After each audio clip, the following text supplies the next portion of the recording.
Bonjour, mon nom est Laetitia.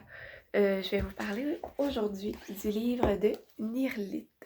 Donc, Nirlit a été édité en 2015 euh, par les éditions de La Peuplade et le livre a été écrit par Juliana Léveillé-Trudel. Donc, pour commencer, je vais vous expliquer un peu c'est quoi le contexte, le résumé de l'histoire. C'est une jeune femme, une jeune protagoniste qui se rend régulièrement au Nunavut, à Salouit. Donc, le livre nous explique un peu toutes ces observations. On n'a pas vraiment de... Elle est très effacée, on voit pas beaucoup la protagoniste euh, donner son opinion, c'est beaucoup de l'observation. Donc, ça débute un peu ce livre-là avec le fil conducteur de Eva, sa très bonne amie qui est disparue. Donc, on ne sait pas comment qu'elle a pu disparaître. En fait, on a quelques idées. Peut-être par un homme un peu violent, un peu inconnu aussi. Donc, personne ne sait réellement ce qui s'est passé, seulement que Eva serait disparue dans le fleuve. Donc, la protagoniste en est très choquée.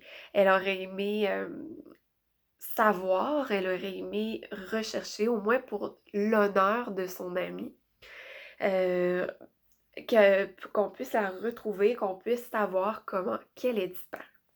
Par la suite, deuxième partie, on a Elijah, qui est son fils. Et c'est toute son histoire vers Montréal. Pourquoi qu'il décide de partir à Montréal, comment, qu'est-ce qu'il va faire là-bas et comment ça va finir. Puisque Montréal est un peu comme la grande ville, un peu le rêve américain des Inuits. Euh, dans leur tête et dans sa tête à lui, c'est la place où les beaux travails prestigieux, il voudrait devenir rappeur. Dans sa tête, pour lui, c'est le monde de la musique, c'est le monde pour percer et sortir aussi, je pense, de son village, de ce pattern de violence, d'agression, de drogue, d'alcool, de pauvreté aussi. Donc, c'est vraiment un cycle infini.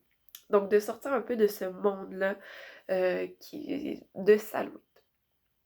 Donc, la protagoniste, on peut y voir un lien avec l'auteur. La protagoniste va à Salouit pour travailler dans le domaine de l'éducation. Donc, elle travaille avec les jeunes. On la voit quelquefois côtoyer de jeunes adolescents. Et Juliana Léveillé-Trudel est elle-même travailleuse dans le domaine de l'éducation. On ne sait pas trop dans quel domaine, mais et elle se rend régulièrement au Nunavut, à Salouit. Donc, on peut voir un beau lien avec son travail quotidien et ce qu'elle a sûrement vécu. Donc, ce livre-là explique un peu la vision qu'elle a de ce peuple-là, donc de ces voyages-là qu'elle fait, de ce travail-là qu'elle fait quotidiennement, et de la relation entre les travailleurs qui vont travailler dans le Nord, donc des travailleurs de partout dans le monde, qui vont travailler sur des chantiers, qui vont travailler au niveau service social, dans l'éducation. Il y a énormément de monde qui s'y promène. Et c'est tout le lien un peu blanc autochtone. Donc tout ce côté un peu possession de pouvoir. Il y a beaucoup de jeux de pouvoir. Les femmes inuites sont un peu intéressées aux hommes qui viennent travailler dans le Nord. Et c'est tout un monde qui se crée avec des étrangers qui passent une nuit, une semaine, quelques mois, qui rencontrent une femme, la femme tombe en amour et l'histoire finit parfois là où il y a un enfant. Donc c'est comme toutes ces histoires-là euh, qui se mélangent. Donc la protagoniste nous raconte des potins, nous raconte un peu ce qui se passe dans le village, puis comment que ce qu'elle observe. Donc, elle s'y rend quand même assez régulièrement, elle les connaît, elle a une belle relation avec ces gens-là. Par contre, moi, ce que j'aime moins, Premièrement, c'est que le livre est très, c'est un genre narratif, donc c'est très expliqué, c'est la protagoniste qui raconte ce qu'elle vit, ce qu'elle voit. En fait, elle nous parle très peu de comment qu'elle se sent. Et j'aurais été très intéressée à voir comment qu'elle a vécu ça, comment qu'elle a réussi à s'attacher au personnage parce que elle avait visiblement des personnages préférés. Le seul vraiment qu'on voyait qu'elle l'aimait, c'était Rémi, un breton cuisinier qui vient travailler dans le Nord. Donc c'était comme sa personne préférée et elle le nomme clairement, sinon personne n'est nommé. On voit aussi qu'elle a beaucoup d'amour pour Eva, qui était son amie, puisqu'elle a une énorme colère. Donc, mais sinon, on n'a pas vraiment ses opinions, ses pensées, comment qu'elle se sent. Euh, J'aurais aimé qu'elle soit plus présente. J'aurais aimé sinon que si elle s'efface complètement pour laisser place à ses personnages, visiblement, c'est ce qu'elle a voulu faire dans Nirlit. Euh, J'aurais aimé qu'elle nous décrive un peu comment s'est senti les personnages ou qu'elle se concentre vraiment sur la vie d'Eva, peut-être savoir un peu ce qu'elle a vécu. Parce qu'on parle d'Eva, on parle de sa disparition, on parle de son fils, donc on comprend pas trop comment qu'elle se sent, c'est très détaché. Euh, et c'est tellement dans l'observation de l'autre qu'on peut très peu s'attacher. Donc, au niveau de l'intrigue, il n'y a pas de fil conducteur.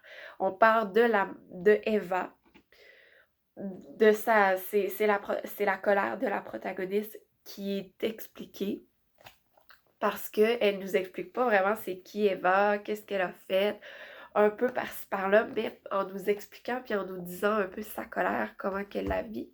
Et ensuite, elle nous parle de Elijah, et nous parle de plein d'autres personnages, donc on n'a pas pu s'attacher tant que ça à Eva, toute la colère qu'elle vit. J'aurais aimé ça, moi aussi, la vivre, la partager avec l'auteur.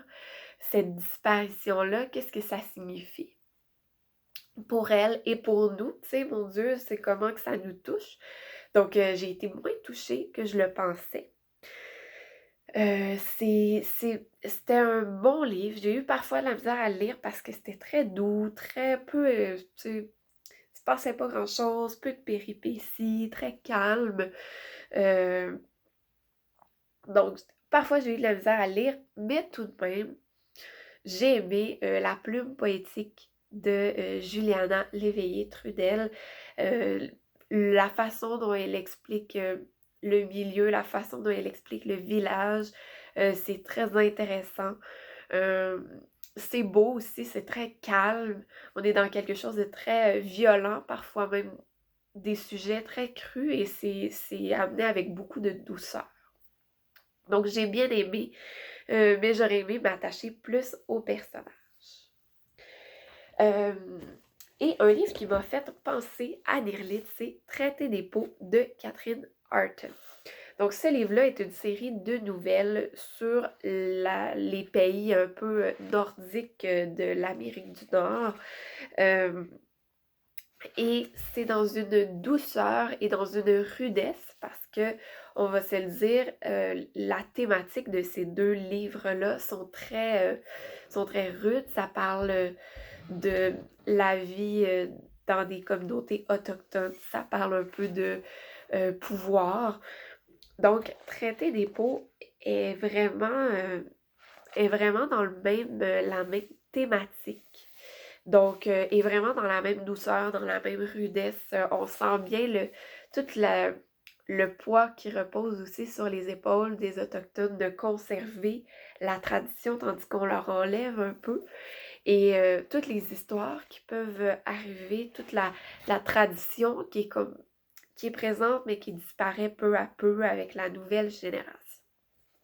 Donc, j'ai bien aimé ma lecture, ce fut une belle découverte, très douce, ça représentait bien, je trouve, l'hiver.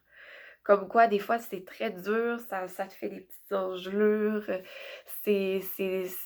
c'est parfois la grande tempête, mais c'est toujours blanc, doux et tout de même réconfortant lorsque tu t'ouvres un petit feu de foyer.